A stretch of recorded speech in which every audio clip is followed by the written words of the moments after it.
Hello and welcome to the My Wellbeing podcast. My name is Samaya, the Computer Centre UK Wellbeing Manager. In this first of a series of podcasts, you will hear from Bharti Lim, an advocate for mental health, both within Computer Centre and outside. Bharti takes us along her mental health journey and talks about the importance of life balance and how this impacts our mental well-being. Hi Bharti, thank you so much for joining me today on our first ever My Wellbeing podcast. How are you? Yeah, I'm good, thanks. And I'm excited about doing this podcast with you. I know, so am I. And what an absolutely amazing person to kick off our podcast series. You've been such an advocate for mental health, both within Computer Centre and also outside of work. And I think it will be great just to hear a little bit about how your journey started and how you've ended up where you are doing all of this amazing mental health support. So my story started, I thought it started after I had my second child, but actually in hindsight, I realised it started before that. So I actually was suffering while I was pregnant with my second child. I didn't realise because I just thought it was all hormones and, you know, all the things that you kind of hear, like your body's reacting to different things. And then that kind of carried on as I wasn't aware of what was happening. I thought I was okay, or I thought I'd be okay once the baby came. It got quite severe once I'd had my child. And it was, you know, there's a whole different story for that part of like how severe it got. I eventually then did get some help. And then ever since then, I've been trying to balance my mental health. This is one of these things where people think that if you've had postnatal depression, once you've gone past the first year of having your child, it will all just magically go away. And unfortunately, it's not the case. Some people are lucky where it balances out really well for them. And some people, you know, just have to live with that and find a balance for the rest of their lives. And I'm one of those people that now has to balance my life and making sure that I'm in a good state of mind all the time. And that kind of led me down to wanting to do more with that, because I experienced that, you know, there was a lot of stigma attached to mental health, especially for the South Asian community. I didn't see people like myself talking about mental health, so I found it difficult to understand that that's what I was suffering from. And so I have a business that like a little side business of making T-shirts and things that was going after I had my first child. And I decided to use it for a different purpose, and that was to raise awareness of mental health. And so I've been doing that in the business and raising money from selling T-shirts and things for various counselling foundations and things. And then I decided that I wanted to do more about mental health at work as well. And then that's when I started writing all the blogs at Computer Centre and started sharing my story in the hope that if somebody else who's working, going off maternity leave, come back from maternity leave, is experiencing anything like that, or just in general, they know that they're not alone and that there's light at the end of the tunnel. It might just be a very complicated journey. Absolutely. And I think we've each got a different sort of journey, don't we? I personally have gone through postnatal depression as well, but my journey sounds very different to yours. And I think that's really important to tell people that it doesn't matter what you're going through. Mental ill health, especially postnatal depression, it doesn't all look the same, does it? What I go through wouldn't be what you went through. What's really interesting for me is you mentioned balance and saying that you're the type of person that you're just going to have to live with it and you're going to have to learn how to balance that. How have you dealt with that, and what things have you done to help you with that? So there's been lots of different parts to that and at different stages. So I've gone from, I had medication to help me. I went through a phase where I needed to go to counselling, and I do still go to counselling on and off when I think that I need that extra support. There's obviously managing like friends and family and who to go to for support when I need it, recognising the signs, balance at work, when there's stressful periods, how I manage my workload, finishing work on time, taking a lunch break, getting some exercise in. Fitness was a big part of my recovery. So I have to make sure that I fit that into my day in some way. And I have 2 children. I run the business, and, I need some downtime. So it's just all of those things that, I just need to make sure that there's nothing's out of balance, because if it is, then, I know that at some point it will kind of lead me down the path that I don't want to go. So it's just managing all of those things at all those times. It's a lot of plate spinning, that I find, but when it's in a good place, it all just works. That sounds absolutely amazing. And I love the fact that you know exactly what your triggers are, and you understand and you know what your good coping mechanisms are to help you do that. Yeah, it's taken a long time to get there. And I mean, even now I do lose them. So, I can be, as a phrase, spinning out of control and not realize that I'm doing it. And sometimes it can get so far where I think, why didn't I pick that up a couple of months ago? And I've just, it's always nice to think that you are fully in control, but there are just times where I just don't, I can't see it. I'm so deep in it that I can't see what's happening. So I think, it's always constantly changing. And I know you said that everybody's journey is different. And I think that's such a key part, is that I always saw postnatal depression, for example, as what I saw on TV. And my experience of it was so different. That's why I didn't think I had it. And I think that's why it's really important people share their stories, so that people can understand that actually that little piece of that person's story and that little piece of that person's story, they're all happening to me, and they're all things that I need to be aware of. Maybe I do need to go and get some help, because, what we see on TV, or what somebody's story, one person's story might be, or somebody who's famous might tell us, isn't what, the average person's story might be. That's absolutely correct. And you've picked up a really valid point there. And I think we've talked about this before, haven't we? Where I love the fact that people here at Computer Centre are so open and honest about their mental health journey. And they're so happy to talk to people about it and write blogs like you do, or do a quick, video for me to be able to post out. And I think you've definitely hit the nail on the head there, where you talked about helping others by talking about your journey. And I'm really interested in knowing how you feel you've been supported here at Computer Centre, not just by management, but also by your colleagues. And has that helped in your journey in keeping work-life balance? So I think when I started at Computer Centre about nearly 4 years ago now, quite early on I realised that I needed to go to counselling. It'd been something I'd been avoiding because, counselling brings up a lot of things that you don't necessarily want to explore. And so you have to time it correctly to go and be willing and open to what it might bring, because you think you're going in for postnatal depression, and actually you end up talking about your childhood, and it's not what you thought you were going to be discussing. And so when I started at Computer Centre, I realised that I needed to do something. I needed to help myself in a different way. So I went to counselling, and Computer Centre were brilliant at letting me do that during my working hours, because it was the only time that I could fit it in around children. So I had my youngest child at home at the time because he was still at nursery, and it's why I worked part-time. And so I went on a Monday afternoon, at lunchtime, and they were so supportive in saying to me that you don't have to use it as your lunch break. You can still have a lunch break, and you can go to your counselling session. And if you need to have the afternoon off because you've had a very hard counselling session, then just let us know.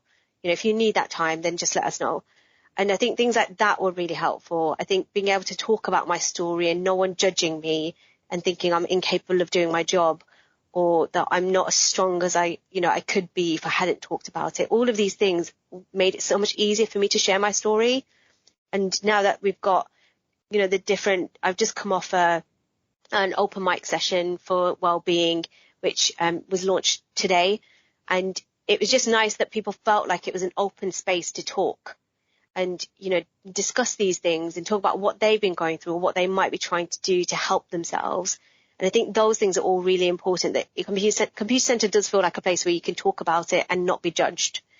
And, it's one of the things that's helped. It's made me want to stay here, because people don't think, oh, she's not capable of doing her job because she's got issues with her mental health or because she needs to go to counselling every now and then. I'm not judged on that. And I think it makes a big difference. No, you're absolutely right. And it's so refreshing to hear that there are people out there who, like yourself, who are willing and,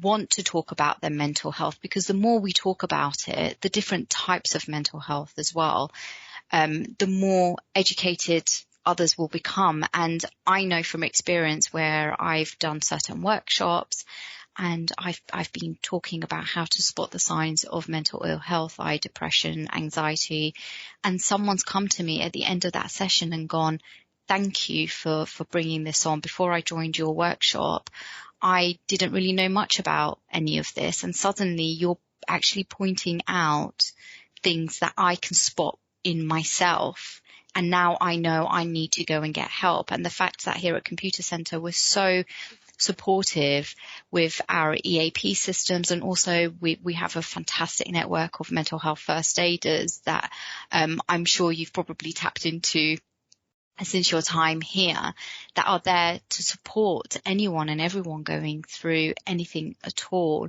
And I think that kind of leads me on to a little bit about this whole Mental Health Awareness Week and the theme around loneliness. And I'm really interested in understanding if, when you were going through your postnatal depression, whether it at the beginning or middle, or, if you're going through anything at the moment that makes you feel quite alone, do you feel any sort of loneliness? Have you done so at all throughout your journey?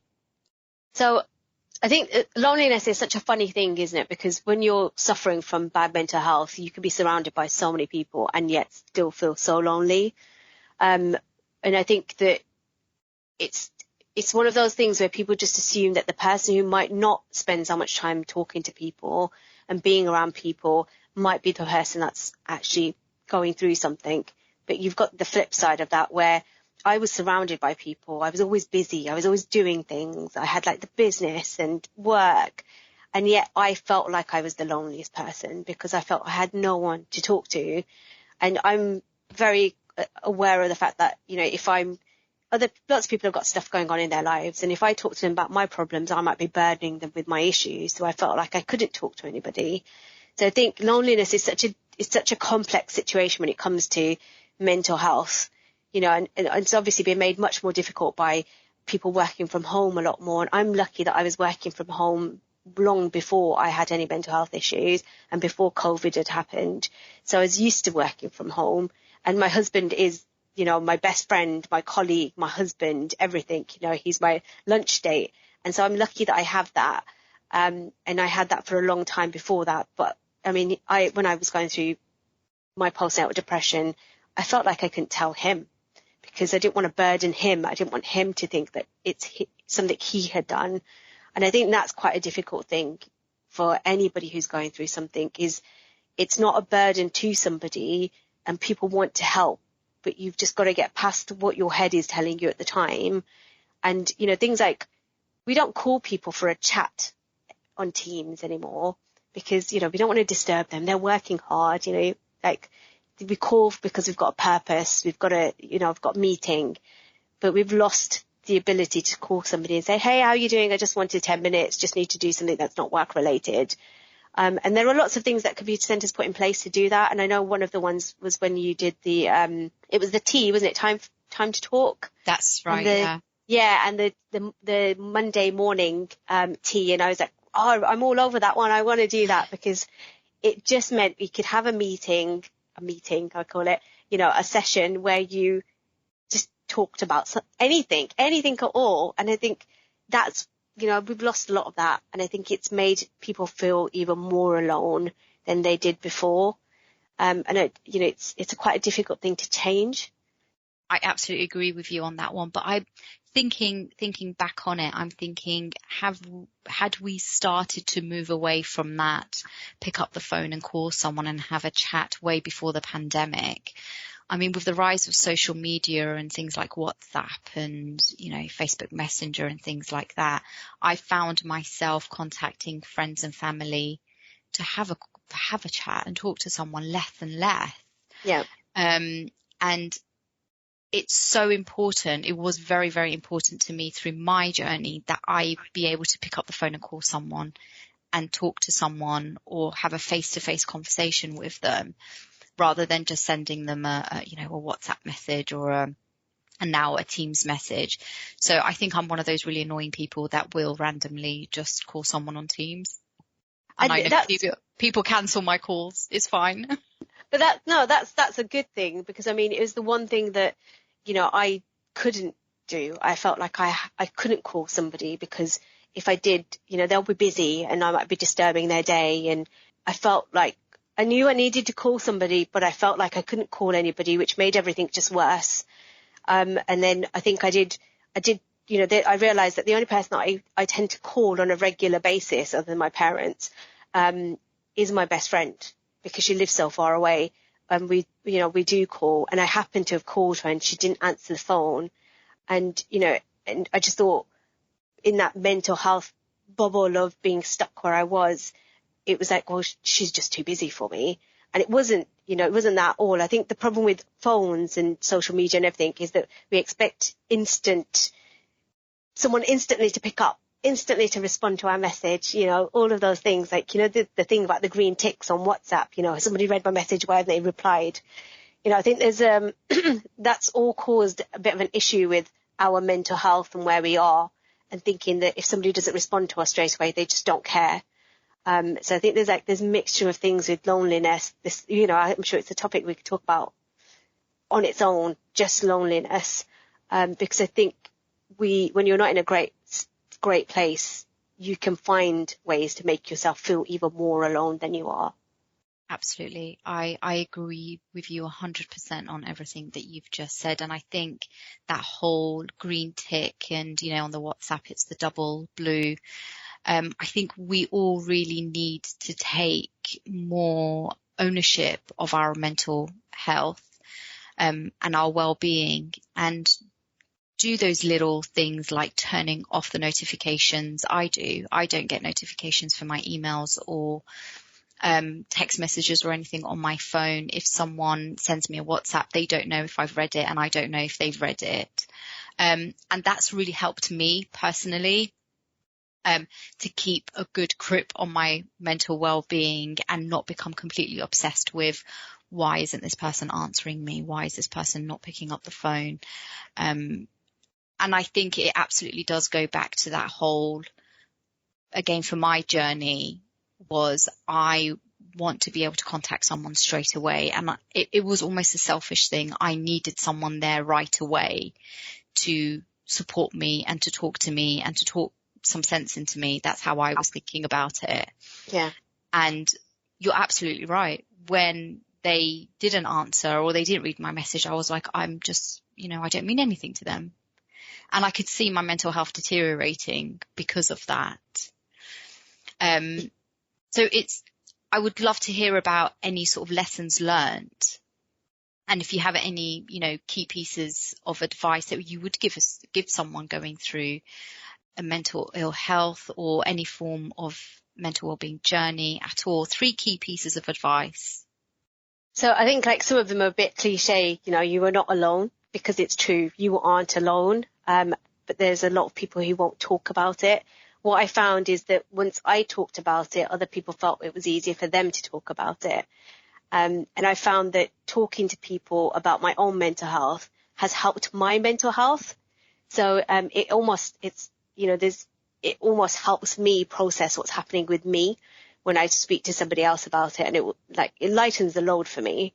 Yeah.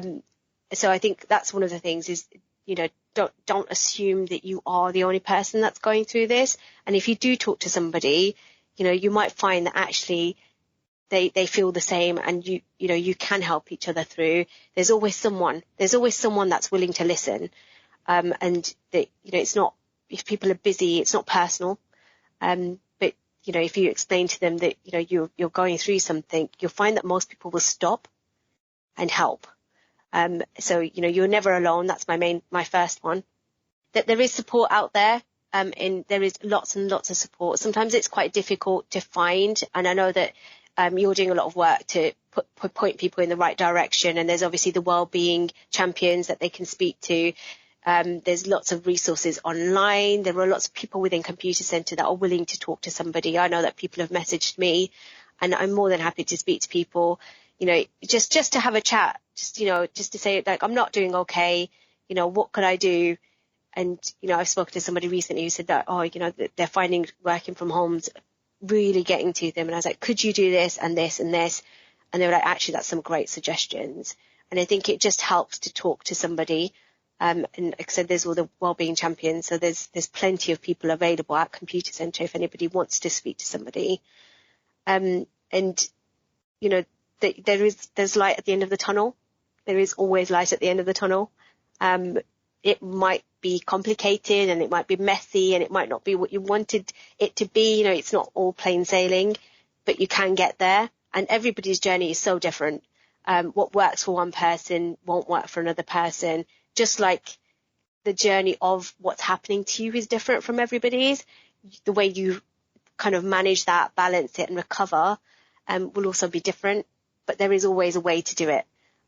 You just have to try different things. And one of the things I've heard people say is like, you know, I didn't want to go on medication. Like, if you are really suffering, medication's not going to make you worse, you know. And I always say this to people on my business page when I talk about mental health is, if you'd broken your arm, you wouldn't sit in pain and, you know, kind of suffer with the pain and not tell anybody about it, not do anything about it. And you would go to the doctor and you'd get some medicine or you'd get an operation or whatever it is that you needed to do. Your mental health is the same. You know, if you are suffering, don't sit with it. Don't think it would just go away magically on its own. You know, in an ideal world, that would be fantastic. Go and get help. You would go to the doctor for a broken arm. You can go to the doctor for, you know, bad mental health. If it's in whichever form it is, anxiety, depression, you know, any of those things, there is, you know, you go and get the help. It's there for a reason. Thank you so much. Those 3 points are absolutely, I think, should be on top of everyone's list. And, you know, once again, you've really brought it out in the open what is really important, and that's to talk, right? You know, talk to a friend, talk to a colleague. As you said, there's a whole host of support that we can all tap into. And I know from experience, when you're in that place, sometimes it is about just making that first step, right? Giving yourself that little push to go towards the support. But once you've done that, then the rest of it really falls into place, doesn't it? Yeah, I think telling a person what I was going through just made it so much easier. You know, and then it got easier. And the more people I told, the easier it became, and the easier it became to manage. So I think it is the hardest step, telling somebody that you need some help, you know, whatever form that's in. I'm not coping at work. The stress is getting to me. I'm not sleeping. But once you've told somebody, you can do something about it. But while you keep it to yourself, you know, you're on your own. And, you know, when you're not in a great place, you can just keep digging that hole. So, you know, you just kind of need a helping hand. And it can come in so many different forms. Absolutely. Bharti, it's been an absolute pleasure speaking to you. It always is. And thank you so much for being such an amazing, inspirational advocate, both internally and externally with mental health. And I wish you the best of luck on your journey. And thank you again. Thank you.